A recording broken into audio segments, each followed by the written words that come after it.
Welcome to this week's episode of Serving the Community podcast. My name is Trisha Stetzel, owner of ResultsXtreme Business Solutions and founder of this Serving the Community podcast. The purpose of the podcast is to highlight people and organizations in our communities that are serving through volunteer work and giving back to make our community, country, and even the world a kinder place to live. I'm super excited about the guest that I have on today, who is introduced to me by a really good friend of mine, Dominique Cousin. Dominique introduced me to Candice Davis, who owns Dawnn Coaching. Candice, I'm so happy to have you on the show today. Welcome.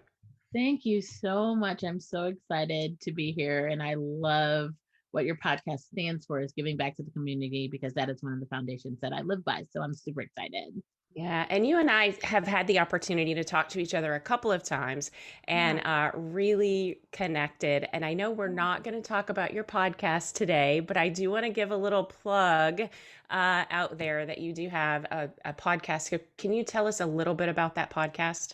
Yeah, my podcast is Candidly Candice, and you can find it anywhere: Spotify, Google, Apple. And it's basically, we interview people and we talk a lot about being authentic. So we have real talk conversations for real life situations. And that is because I felt during the COVID epics, that's what I like to call it, the apocalypse, that, I was really dealing with being authentic with myself. And when you're not authentic with yourself, you can't be authentic with others. And so many stories have come out of it. And so many people have that issue of not being honest with yourself, and they can't figure out why they're still stuck. Well, it's because you have to be honest with yourself to be honest with others. And so I love it. So many great stories on there. So check it out at Candidly Candice Podcast on Apple, iTunes, and all the things, Spotify, Google. Yeah, and that's a really good intro into who you are. We really dug into this. I think in our first conversation that we had with each other, we really connected, and you were talking about being authentic. And I think that, the purpose behind that is being real and true to who you are, but also giving that person, that true, authentic person, back, right, to the community. So talk a little bit about your coaching practice. I own Candice Coaching, like Trisha said, and the basis of my coaching is, it started because when I grew up, I always had to be somebody else. I spent my life I was like a bad Disney special, when they're with the nerd people. So they were the nerd people. They didn't want to be smart, so they would act dumb. That was my whole life, and it just got exhausting. But I didn't realize it until I was in my adult years, that this is what I had been doing. I had to be perfect for everybody, and I could not figure out who I really was. When somebody asked me, what do I really like? I couldn't even articulate that, because I had been so many people and pleased so many other people.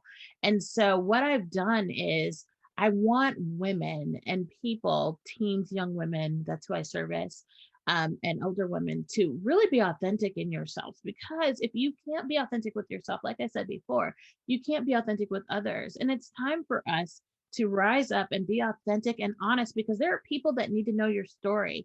When I first put my story out there on the podcast, it was very liberating, but I was very fearful. I was like, oh my gosh, I just told the world all of my stuff.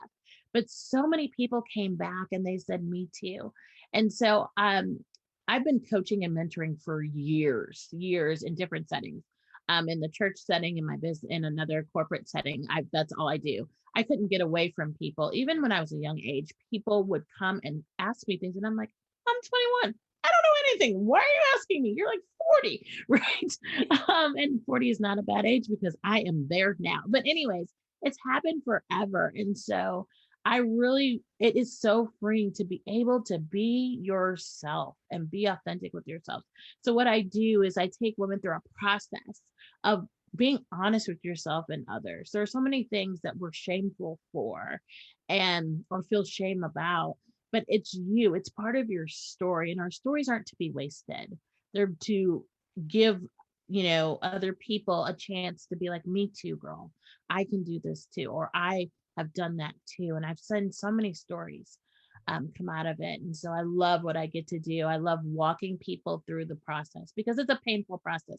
It really is. So Yeah, I got goosebumps a couple of times while you were talking because I was envisioning a person who has a story who hasn't shared it, and that feeling of being kind of selfish and keeping it to yourself, right? But once you share it, you said it's liberating, but it's also special to those people that hear your story that are me too, or I'm going through that, or hey girl, gosh, I had no idea, right? yeah. That anyone else had been through something like that. And I saw the in one of the stories that I found about you on the internet, it was Houston Voyager. It said in there, people would just ask you things and you're like, why me? Why me? And it's your Yeah. energy, right? I really believe that. It's the relationships that you build and the energy that you have around people, which is very special. So you have a for-profit business, but I also know that you're serving the community with these same tools, right? And I know that you're doing a lot of work in the church. So let's talk a bit about that.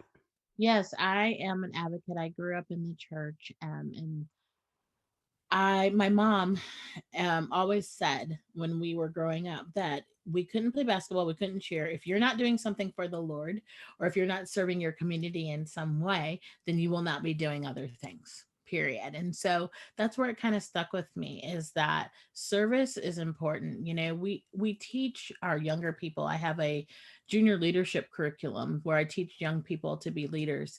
And it says, before you can lead, you have to learn to serve well, because you do have to learn to serve well. Leaders should be servants. And I really, really believe that. And so I am always in our community. We do marriage mentoring as well in our church, which helps marriages.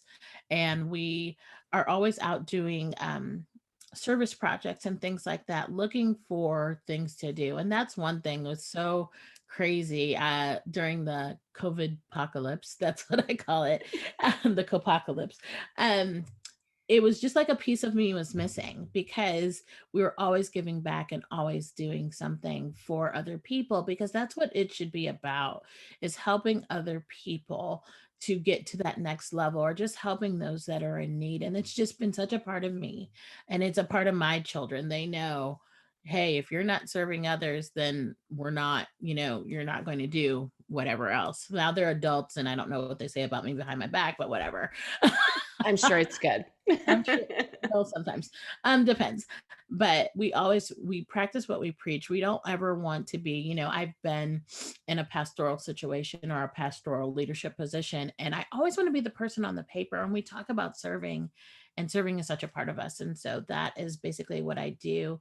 At our local church, we do a lot of um, drives and things like that, and give monetarily as well to organizations so that we can give back. We've been blessed to be a blessing, and we want to keep it that way. So, Yeah, and I think as business owners, especially those that are working in the local community, we should be giving back, right, right. to those that we want to come to see what we have to offer, right? Yeah, And I think that's yeah, such an important part. So I want to circle back and talk about this relationship counseling, yeah, right, that you do yeah. for people. So just another little plug for Candice. She and her husband have been married for 23 years. Yes, three. Yeah, we had a 23 little years. debacle about that, but yeah. So it's not like you're out there doing this marriage counseling, right? Or these couples counseling, and you don't know what it's like, because relationships are hard. It is. So you invited my husband and I to come on to Candidly Candice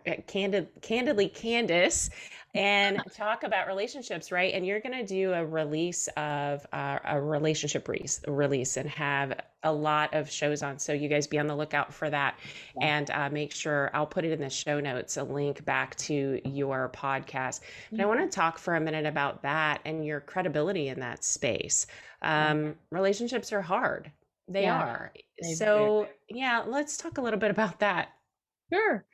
Well, we've been married 23 years. We got married when we were babies, and it's like we say, you took two people, spoiled brats, both from both sides, and threw them in a house and said, fend for yourself now. And whoa, I mean, the utter chaos. I mean, we've been through everything known to man. I'm going to be honest with you. We've been through some infidelity. We've been through some communication issues. We've just been through it in 23 years. And so, I believe that God wastes nothing. And so we were like, okay, so now what?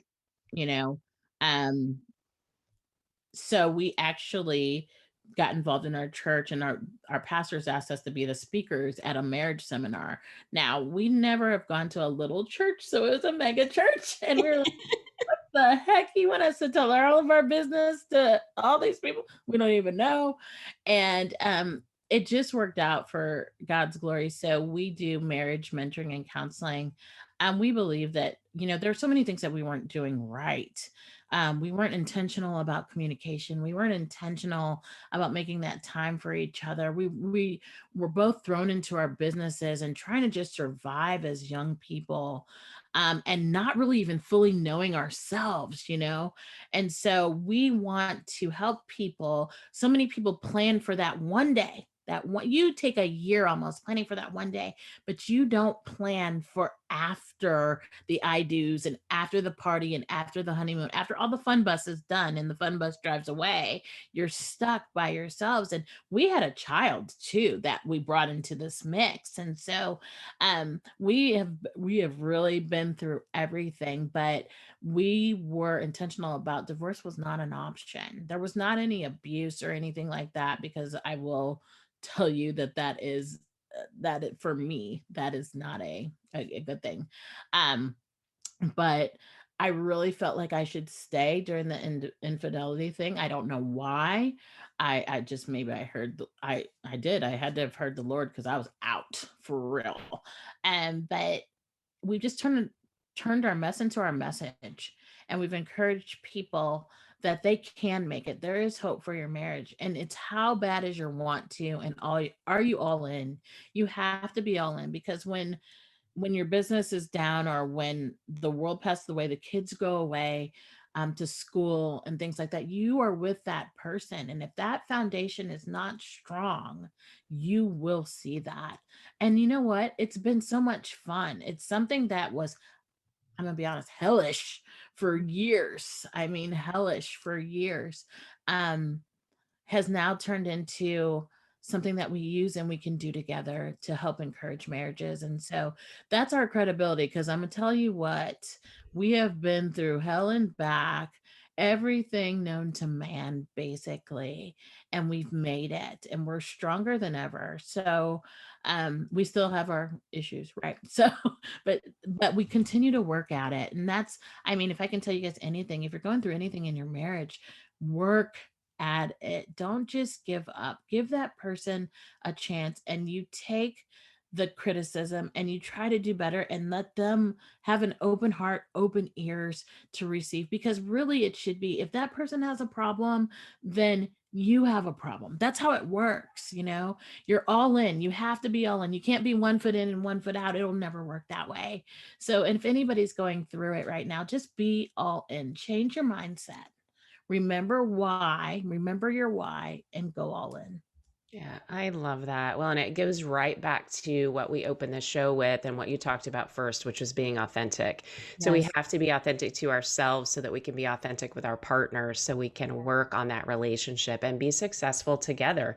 And we go through seasons. We talked about that. We go through seasons of having kids, or kids leaving and becoming empty nesters for the first time, Right. or the second time, or the third time, or having a parent come live with you, right? All of these things definitely um, push on your relationship, and being authentic, I think, is really the biggest message here.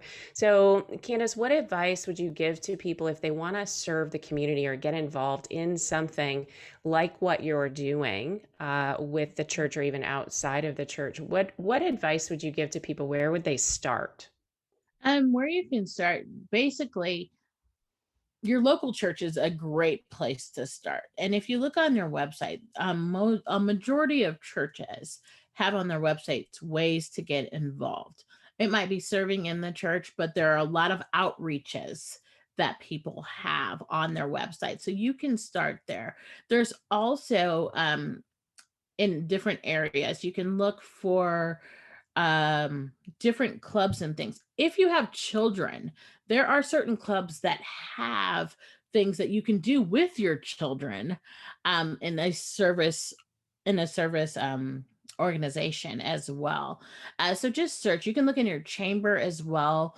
Facebook as well. There's lots of places that you can find to serve. We're on our Nextdoor app, and our community here where I live, they're big on service. It's the weirdest thing. So as neighbors, we serve. There's all kinds of ways. You just have to look.